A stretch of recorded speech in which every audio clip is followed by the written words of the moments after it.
तुम्ही घरी गेला विचारलं आणि त्याला वाटलं की आपल्याकडून पाप कर्म घडलं आणि दुसऱ्या दिवसापासून नारद महर्षीला म्हणतो श्री संतांचे माताचे अनावरी साष्टांग करी दंडवत आता माझं चुकलेलं मला माफ करा पण आता मला देव कसा भेटल कोण म्हणा लागला वाल्या पुढे मग आपल्याला भेटणार नाही का पण असं काही म्हणणं नाही लोकांचं भरम आहे आपला एकच सोपा उपाय आपल्याला जर देव भेटला तर आपण जर देव भेटला जर अचानक जर आपण शेतीची मशागत करत असलो आपण खिशात हात टाकतो माझ्याकडे तंबाखू पण चुना नाही देवाला आपण चुना मागतो अशाने देव कुठं भेटल्यानंतर अरे देव भेटल्यानंतर त्याच्याकडून येणे जेणेकरून असं मागं की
ह्याची भजन करत राहिले असल्यानंतर तुमचं तो काम सुद्धा करू लागतो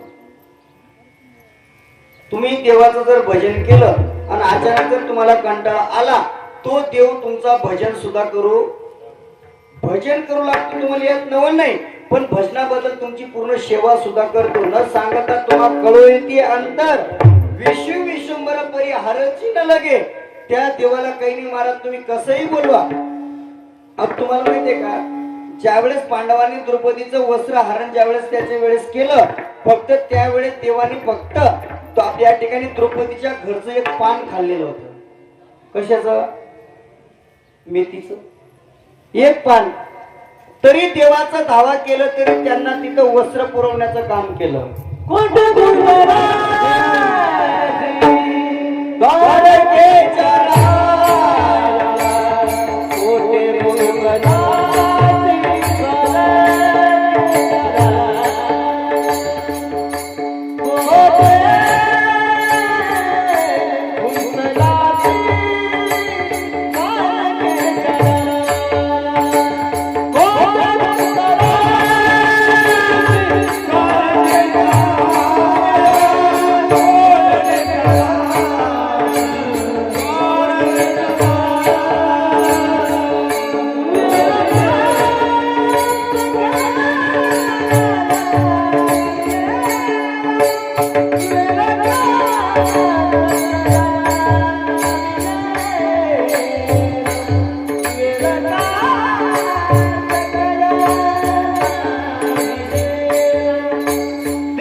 अरे ज्यावेळेस नामदेवराच्या घरी दाशीचं काम करावं झाडं लोट करे जनी केर भरे चक्र पाणी देव कामात अजिबात लाटत नाही तुम्ही बघा एक लई दिवसाची घटना नाही एक 10 वर्षापूर्वीची घटना आहे असं गणपतीच्या दिवसामध्ये एक जुनं काळातले दृष्टांत आहे 2000 माझ्या मताने 98 किंवा 99चा दृष्टांत असेल जे पहिले हाडाचे म्हणजे आपले हृदयाचे पहिले डॉक्टर त्यांचं नाव म्हणजे नेतू मांडके तुम्ही नाव ऐकून असाल नितू मांडके नावाचा डॉक्टर म्हणजे आपल्या हार्ट अटॅक वरचं पेशंट डॉक्टर असताना त्याला स्वतःच्या डॉक्टरकीचं गर्व झालं आणि तो डॉक्टरकीचं गर्व झाल्यानंतर काका महाराज तो देवाला मानत नव्हता. पण अचानक आषाढी वारी झाली, गुरुपौर्णिमेच्या आसपास त्या माणसाला पत्र भेटलं की त्या डॉक्टराचा सत्कार कुठं आहे, दिल्लीला आहे. पण पूर्वीच्या काळामध्ये त्या डॉक्टरकडे गाडी नसताना एक कोणाची तरी गाडी गेली, त्याला दिल्लीच्या दिशेने जायचं होतं. अचानक दिवसाचा दिवस होता, जाता जाता अचानक आपल्या जवळच एका शेतामध्ये एक जोडपं राहत होत आणि त्यावेळेस नेमकं गणपतीचा पिरियड होता.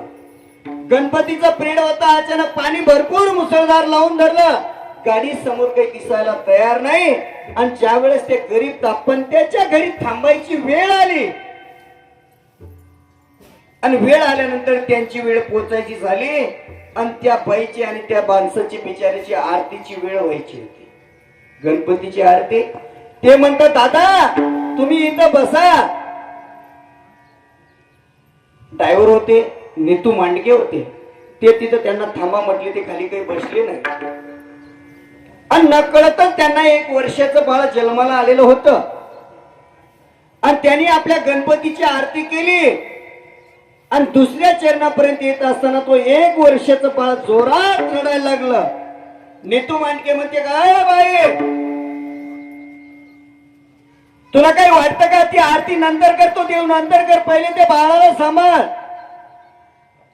पहिलं चरण झालं, ती आई म्हणते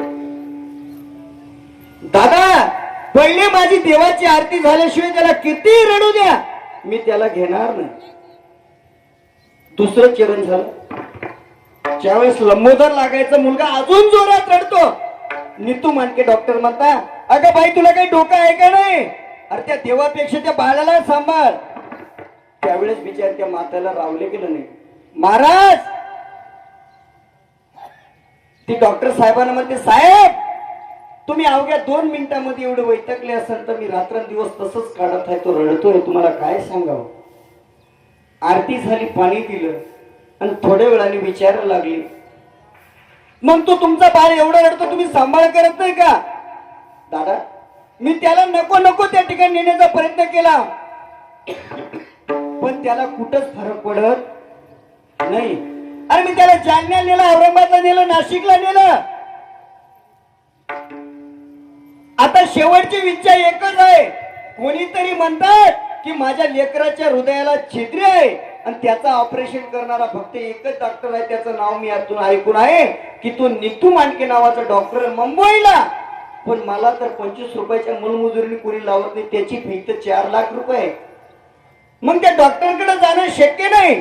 कधी काळी जर तोपर्यंत माझा बाळ वाचला तर मी नक्की त्या डॉक्टरांकडे घेऊन जाईल. तरी डॉक्टर काही बोलायला तयार नाही.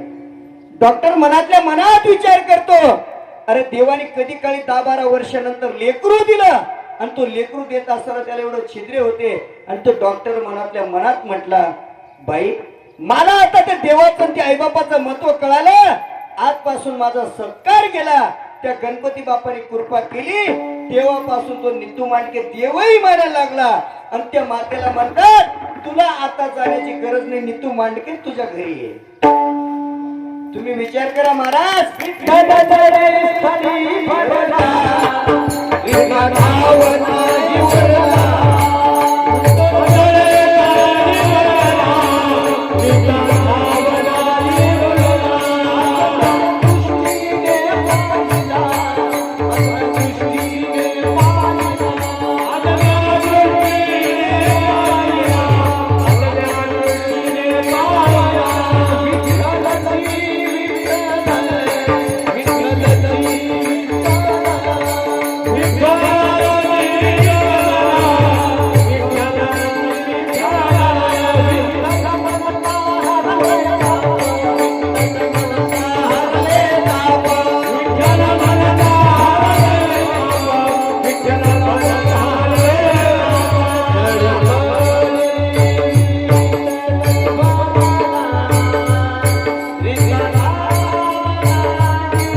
आता तू टेन्शन घेऊ नको, तुझ्या घरी आहे तर देव आणि आपला.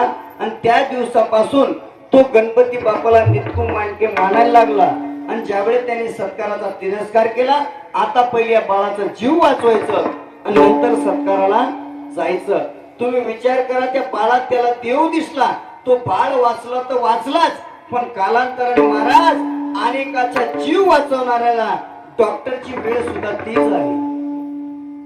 अरे ज्यांनी लाखो जीव वाचवले आणि जवळपास 2000 का 8-9 मध्ये स्वतःलाच अटॅक आला. त्याने विचार केला, जर पूर्वीपासून देव मानत गेलो असतो, कमीत कमी ज्याची स्टेटमेंट करतो त्या रोगापासून तर मी वाचलो असतो. स्वतःला म्हणायला लागलं. म्हणून तुम्हाला सांगतात ना, जगद्गुरु तुकोबा सांगतात, आम्ही नोये आरताचे भुकेले, आम्ही वैद्य आहे पण आरताचे भुकेले नाही. याचा अर्थ आम्ही पूर्वीच्या काळात जर लोकांना ताप आला आणि ते तापातलं जरी शर्ट काढून दिलं तरी त्याच्या गोळ्या आम्ही देत होतो. कोण म्हणायचो? जगद्गुरु तुकोबा. कशाच्या?